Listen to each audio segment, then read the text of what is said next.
حاضرین، میرے غوث الاعظم رضی اللہ تعالیٰ عنہ کی عظمت و شان کیا ہے اور میرے غوث پیا کس عظمت اور کس شان کے مالک ہیں، یہ تو اللہ جانتا ہے اور اللہ کے محبوب جانتے ہیں۔ یہ تو خدا جانتا ہے یا پیارے مصطفیٰ جانتے ہیں، لیکن آپ ولیوں میں جس سب سے بھی دیکھو تمام ولیوں میں آپ بے مثال نظر آتے ہیں، اور آپ کے عظمت و شان کا اندازہ اس بات سے کچھ لگایا جا سکتا ہے کہ ایک مرتبہ آپ واز فرما رہے ہیں، یعنی آپ کی مجلس سے واز لگی ہوئی ہے اور آپ نے واز فرماتے فرماتے چند قدم آپ ہوا میں اڑے، ہوا میں اڑ کے آپ نے فرمایا کہ اے اسرائیلی ٹھہر جاؤ، محمدی کا کلام سنتا جاؤ۔ اب اس سے آگے چلنے سے پہلے یہ عرض کر دوں کہ آپ کی مجلس واز جو ہوتی تھی وہ کس قدر وسیع ہوا کرتی تھی۔ تو سیرت نگار دیکھتے ہیں کہ لوگ دور دراز کے علاقوں سے گدھوں پر، گھوڑوں پر اور خچروں پر سوار ہو کے آپ کی مجلس واز میں آیا کرتے تھے۔ 70 ہزار کا مجمع ہوتا تھا، توجہ ہے آپ کی، 70 ہزار کا مجمع ہوتا تھا، اور پھر علاقے کے اکابر علماء و مشائخ کے علاوہ ملائکہ اور جنات بڑی کثرت کے ساتھ آیا کرتے تھے۔ ایک مرتبہ آپ واز فرما رہے ہیں، آپ کی مجلس سے واز لگی ہوئی ہے اور لوگوں سے کچھ سستی رونما ہوئی کہ یہ لوگوں کی آج بھی عادت ہے کہ کبھی کبھی ایسا ہو جاتا ہے، تو اسی طرح آپ کی مجلس سے واز میں بھی لوگوں سے کچھ سستی رونما ہوئی، تو آپ نے دیکھ کے فرمایا اگر میرا رب چاہے تو میری تقریر سننے کے لیے بہت سارے سبز پرندے بھیج سکتا۔ توجہ نہیں فرمائی آپ نے، بس آپ کا یہ کہنا تھا کہ بہت سارے سبز پرندے آپ کی مجلس میں پہنچ گئے۔ اسی طرح ایک مرتبہ آپ بات فرما رہے ہیں کہ بارش شروع ہو گئی، اب بارش شروع ہوئی، بعض لوگوں نے اٹھنے لگے تو آپ نے آسمان کی طرف دیکھا، دیکھ کے بادل کو مخاطب ہو کے فرمایا کہ میں لوگوں کو جمع کرتا ہوں، تو لوگوں کو بھگاتا ہے۔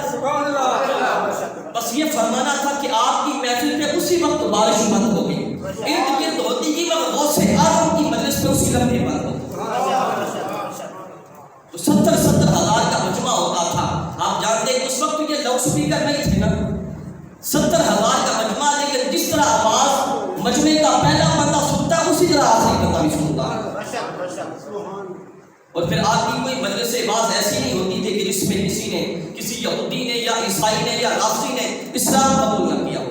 ایک مرتبہ ایک راہب آیا اور آپ کے دست مبارک پہ اسلام قبول کرنے کے بعد کہنے لگا کہ میں یمن کا رہنے والا ہوں اور میرے دل میں اسلام کا شوق پیدا ہوا، لیکن میں نے عزم یہ کر رکھا تھا کہ اس وقت روئے زمین پر جو سب سے زیادہ نیک بندہ ہوگا اس کے ہاتھ میں اسلام قبول کروں گا۔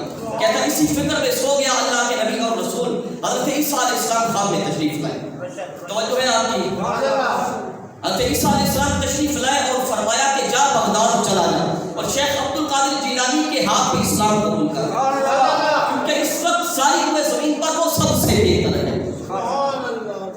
اور اسی طرح ایک مرتبہ آپ کی مجلس میں 13 عیسائیوں نے اسلام قبول کیا۔ اسلام قبول کرنے کے بعد کہنے لگے کہ ہم مغرب کے رہنے والے ہیں، لیکن ہم یہ سوچا کرتے تھے کہ کس کے ہاتھ میں ہم اسلام قبول کریں، یعنی جو سب سے بہتر ہے اس کے ہاتھ میں اسلام قبول کریں۔ تو وہ کہتے ہیں کہ غیب سے آواز آئی، آپ سے غیبی نے پکارا کہ جاؤ بغداد چلے جاؤ، جا کے شیخ عبد القادر جیلانی کے ہاتھ پہ اسلام قبول کر لو، کیونکہ تمہارے دلوں میں جو ان کی برکت سے اسلام ڈالا جائے گا وہ تجھے اور کہیں سے میسر نہیں ہوگا، وہ تمہیں اور کہیں سے میسر نہیں ہوگا، جو شیخ عبد القادر جیلانی کی برکت سے تمہیں ایمان نصیب ہوگا۔ اور آپ کی اگر نگاہ پاک کی بات کریں تو آپ کی نگاہ پاک اس قدر کیمیا تھی کہ اس پہ پڑ جاتی، کیسا ہی سخت دل ہوتا، کیسا ہی سخت دل ہوتا تو کہ آپ کے حلقہ غلامی میں داخل ہو جایا کرتا۔ اب خود فرماتے ہیں انتم بین یدی کالقواریر الا ما فی بواطنکم و ما فی ظواہرکم، آپ فرماتے ہیں کہ تم میرے سامنے شیشیوں کی طرح ہو، مجھے تمہارا ظاہر بھی نظر آتا ہے، تمہارا باطن بھی نظر آتا ہے۔ نعرہ تکبیر، نعرہ رسالت، نعرہ رسالت، نعرہ حیدری، نعرہ غوثیہ، سرکار کی آمد، انٹھار کی آمد، سبحان اللہ۔ فرمایا کہ میں تمہارے ظاہر کو بھی دیکھتا ہوں، تمہارے باطن کو بھی دیکھتا ہوں، یہ شان ہے خدمت کا سردار کا۔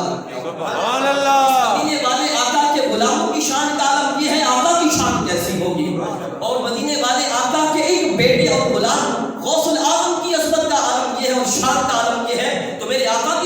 عالم کیا ہوگا؟ فرمایا میں تمہارے ظاہر کو بھی دیکھتا ہوں اور تمہارے باطن کو بھی دیکھتا ہوں.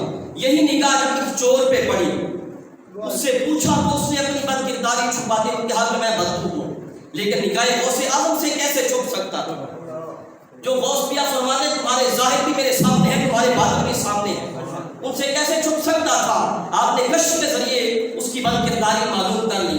اسے بھی یہ کھٹکا, اس کے ذہن میں یہ خیال آیا, اس نے سوچا شاید یہ غوث اعظم ہے.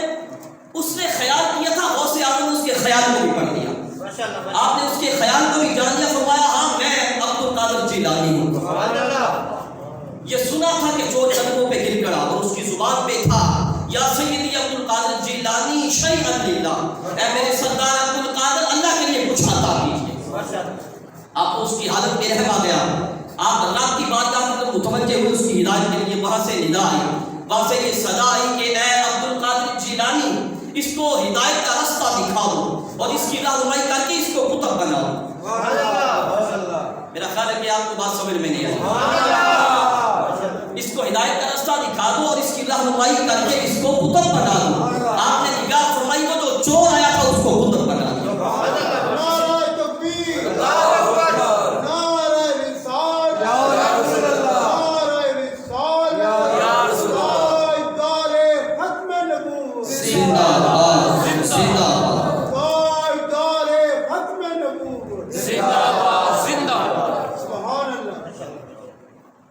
وہ جو چور آیا تھا اس کو قطب بنا دیا. کسی نے کہا عجب شان تیری ہے, غوث جلی ہے, آتا ہے چور اور بنتا ولی ہے. اسی طرح آپ کا زمانہ ایک ولی اللہ کی ولایت ہو گئی اور سب اس کا مردود کہنے لگ گئے. مردود کہتے ہیں اس نے 300 اولیاء کاملین کی بارگاہ میں التجا کی. سب نے رب کی بارگاہ میں اس کے لیے سفارش بھی کی, لیکن کسی کی سفارش قبول نہ ہوئی, بلکہ سب نے لوح محفوظ پہ اس کا نام اشقیاء کی فہرست میں لکھا ہوا دیکھا.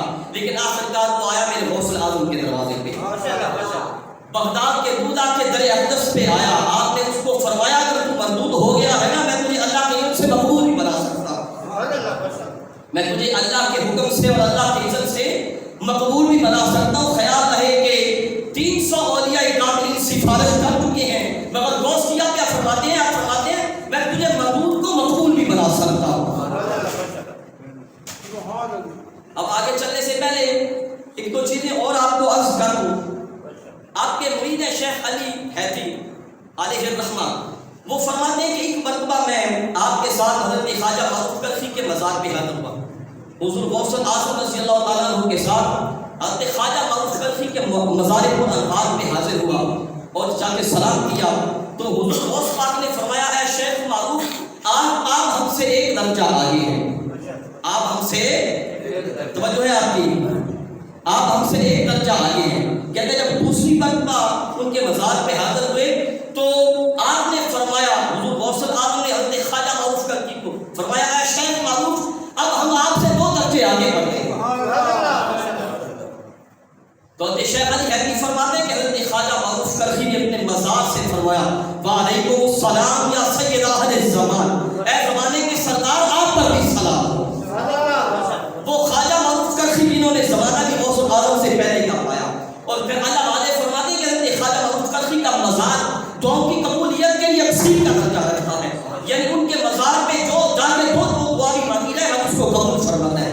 وہ حضرت خواجہ معروف کرخی فرماتے ہیں اے اپنا وعلیکم السلام یا سید اہل الزمان, اے زمانے کے سردار آپ کا بھی سلام ہو. اور یہی حضرت شیخ علی حیدری فرماتے ہیں کہ مرتبہ میں آپ کے ساتھ حضرت امام احمد بن حنبل کے مزار پہ حاضر ہوا. مزار پہ گئے تو میں نے دیکھا حضرت شیخ علی حیدری فرماتے ہیں میں نے دیکھا امام احمد بن حنبل اپنے مزار سے باہر نکلے. میرا خیال ہے توجہ نہیں فرمائی آپ. اپنے مزار سے باہر نکلے, غوث اعظم کو سینے سے لگایا, خلل بھی پھیلائی اور کہا کہ اے عبد القادر جیلانی میں علم شریعت میں بھی آپ کا محتاج ہوں, علم طریقت میں بھی آپ کا محتاج ہوں. لوگ کہتے ہیں اللہ والے بابے زندہ نہیں ہیں, بھلا ان سے پوچھو بات وقتوں سے اگر زندہ نہیں تو خواجہ معروف کرخی کے مزار سے کس نے آواز دی, کس نے کہا تھا وعلیکم السلام یا سید اہل الزمان. حضرت خواجہ معروف کرخی کے سلام کا جواب کس نے دیا تھا, اور پھر اگر زندہ نہیں ہے تو امام احمد بن حنبل کے مزار سے کون نکلا تھا, کس نے غوث اعظم کو کو سینے کے ساتھ لگایا تھا، خلق پہنائی تھی اور کہا کہ علم شریعت میں بھی آپ کا محتاج ہوں، علم طریقت میں بھی آپ کا محتاج ہوں۔ آپ سے کھڑی فرماتے ہیں ولی اللہ دے مردے نہیں کرتے پردہ خوش کی ہویا جے دنیا اتر تو جاندے نال خاموش۔ تو عرض یہ کر رہا تھا، آپ نے اس ولی اللہ کو فرمایا جس کی ولایت سب ہو چکی تھی، فرمایا کہ میں تجھے اللہ کے اذن سے مقبول بھی بنا سکتا ہوں۔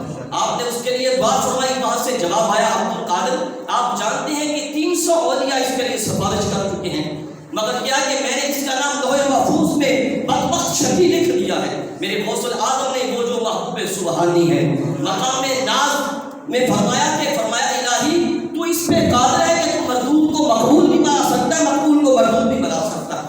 وہاں سے پھر جواب آیا عبد القادر جیلانی اس کو تیرے سپرد کر دیا ہے، اس کو آپ نے سپرد کر دیا، جو چاہو اس کو بنا دو، آپ کا مردود ہمارا مردود ہے اور آپ کا مقبول ہمارا مقبول ہے۔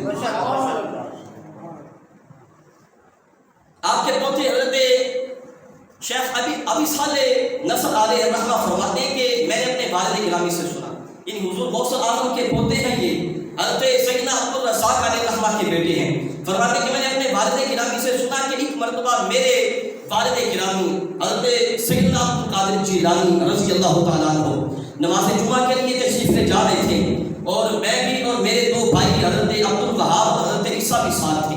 کہتے ہم نے شراب کے 3 مٹکے دیکھے حاکم وقت کے جو جانوروں پہ لاتے ہوئے جا رہے تھے، کوتوال ساتھ تھا، حکومت کے بندے اور بھی ساتھ تھے، شراب کی بدبو بہت سخت تھی۔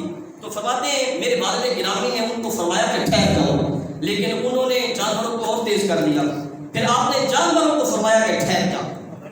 جب آپ نے جانوروں کو فرمایا کہ ٹھہر جاؤ تو فرماتے وہ جانور اس طرح ٹھہر کے معلوم ہوتا تھا گویا کہ یہ پتھر کے ہیں، جانور وہی پتھر ہو گئے، اور وہ جو ساتھ تھے حکومت کے بندے ان کو درد قلن شروع ہو گیا، ساتھ زمین پہ لیٹتے بھی تھے، ساتھ توبہ استغفار بھی کرتے تھے، اور فرماتے ہیں کہ وہ جو شراب تھی جس کی سخت بدبو آ رہی تھی اب اس میں سے سرکے کی خوشبو آ رہی تھی، اور انہوں نے کھول کے دیکھے وہ برتن تو وہ جو شراب تھی وہ سرکہ بن چکی تھی، نگاہ غوث اعظم سے شراب سرکہ بن چکی تھی۔ حالانکہ شراب کی اصلیت اور ہے اور شراب کی حقیقت اور ہے اور سرکے کی اصلیت اور حقیقت اور ہے، مگر یہ غوث اعظم کا تصرف ہے کہ شراب کو سرکے میں بدل دیا۔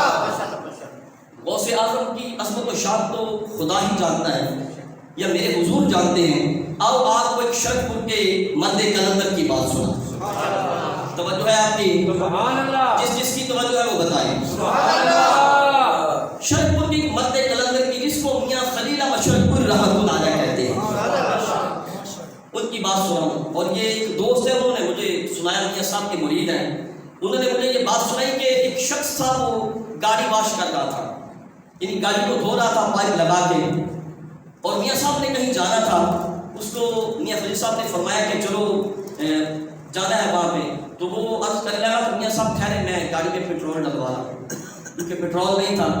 تو جب اس نے یہ کہا نا کہ میں پیٹرول ڈلوا رہا ہوں، آپ نے وہ جو پائپ جس کے ساتھ وہ گاڑی واش کر رہا تھا وہی پانی والا پائپ پکڑا کا پانی کے گاڑی کی ٹینکی میں ڈال دیا، وہ پانی والا پائپ پکڑا اور گاڑی کی ٹینکی میں ڈال دیا۔ گاڑی جب فل کر دی فرمایا ٹینکی فل گئی، فرمایا چلو اب چلو، اور وہ بندہ کہتا ہے کہ اسی پیٹرول میں میں 8 دن گاڑی چلاتا تھا، پانی ڈالا تھا، پانی والا پائپ ڈالا تھا، 8 دن گاڑی چلتی رہی۔ گاڑی پانی پہ چلتی ہے، گاڑی ہمیشہ تیل پہ چلتی ہے، پیٹرول پہ چلے گی یا ڈیزل پہ چلے گی، ہمیشہ تیل پہ چلتی ہے۔ اس سے پتہ یہ چلا کہ اللہ کے ولی نے وہ جو پانی تھا اس کی حقیقت بدل کے اس کو پیٹرول بنا دیا۔ جب میاں خلیل مشرق پوری رحمۃ اللہ علیہ کی شان کا عالم کیا ہے، غوث اعظم کی شان کیسی ہو؟ پھر یہ شان ہے خدمت گاروں کی، سردار کا عالم کیا ہوگا؟ پھر جس مدینے والے محبوب کے در سے